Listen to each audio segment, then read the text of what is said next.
सनी 21 साल का, वडोदरा, गुजरात का एक नौजवान, जिसका चेहरा मासूम था लेकिन आंखों में शरारत की चमक थी। उसका रंग गोरा, कद मध्यम और शरीर फुर्तीला था, जैसे जवान लड़के जो जिंदगी के रंगों में खो जाना चाहते हैं। उसकी मामी, पद्मा, 39 साल की, दुबई में रहने वाली एक आकर्षक महिला थी। उसकी गोरी चमड़ी, लंबे काले बाल और आंखों में एक रहस्यमयी चमक थी जो किसी का भी ध्यान खींच लेती थी। सलवार कमीज में वो बेहद खूबसूरत लगती थी और घर में टी शर्ट या नाइटी में उनकी सादगी और आकर्षण का मिश्रण और निखर जाता था। पद्मा का पति, सनी का मामा, दुबई में बिजनेस करता था और पद्मा अकेली भारत आई थी अपने नए फ्लैट की देखभाल के लिए।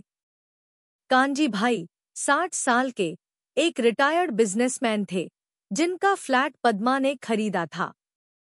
वो गठीले बदन वाले, सफेद बालों और गहरी आवाज के मालिक थे, जिनके ठहाकों में एक रौब था।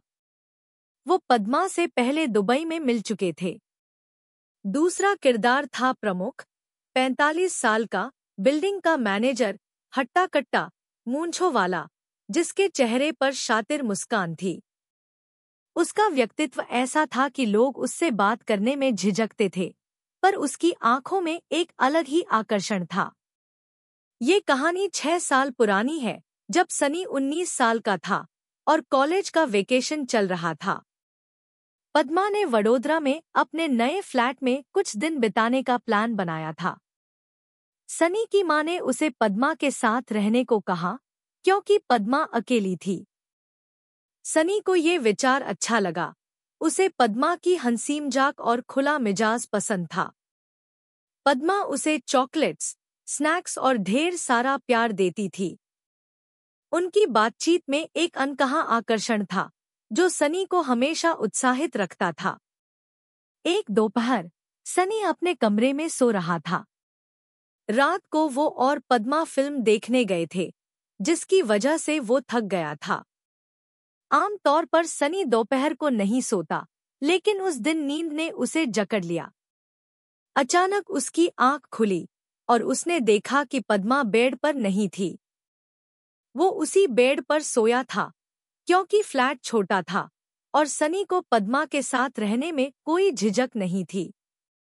उसने कमरे से बाहर झांका तो दूसरे कमरे से कुछ हल्की हल्की आवाजें आईं। दरवाजा थोड़ा खुला था और सनी ने चुपके से झांक कर देखा। जो उसने देखा, उसने उसकी सांसें तेज कर दी।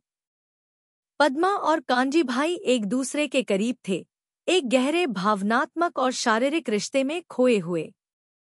उनकी नजदीकियां इतनी गहरी थी कि वो एक दूसरे में पूरी तरह डूब चुके थे। सनी ने देखा कि दोनों ने एक दूसरे को पूरी तरह समर्पित कर दिया था, एक ऐसी अंतरंगता में जो शब्दों से परे थी।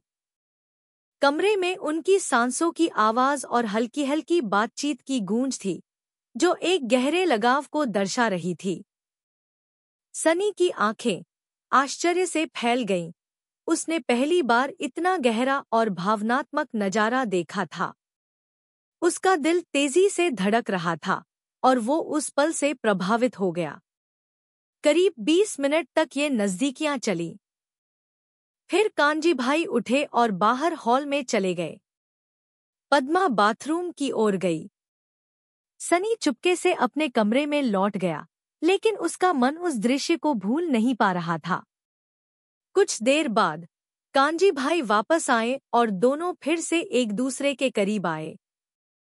उनकी बातचीत में एक गहरा विश्वास और आकर्षण था, जो उनके रिश्ते की गहराई को दर्शाता था। तभी डोरबेल बजी। पद्मा चौंक गई। अरे, ये कौन आ गया? कांजी भाई ने कहा। रुक, मैं देखता हूँ।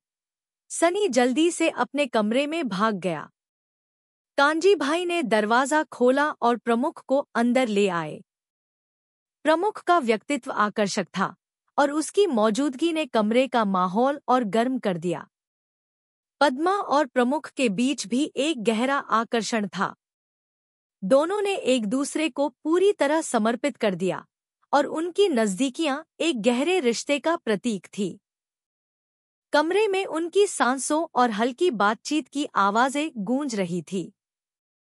करीब 15 मिनट तक ये अंतरंग पल चले। फिर प्रमुख ने पद्मा को अपनी बाहों में उठाया और दोनों एक दूसरे में खो गए। उनकी हरकतें और हंसी मजाक कमरे में एक रोमांचक माहौल बना रहा था। कुछ देर बाद प्रमुख उठा, कपड़े पहने और चला गया। सनी अपने कमरे में लौट गया। उसका मन अब भी उस नज़ारे से भरा हुआ था। थोड़ी देर बाद सनी ने फिर से झांका। पद्मा बेड पर लेटी थी, एक शांत और संतुष्ट मुस्कान के साथ। वो बाथरूम की ओर गई। सनी अपने कमरे में जाकर लेट गया, लेकिन उसका दिमाग उस दिन के नज़ारों को भूल नहीं पा रहा था। वो एक ऐसी दुनिया में खो गया था जो उसके लिए नई थी, लेकिन जिसने उसके मन में एक गहरी छाप छोड़ी थी।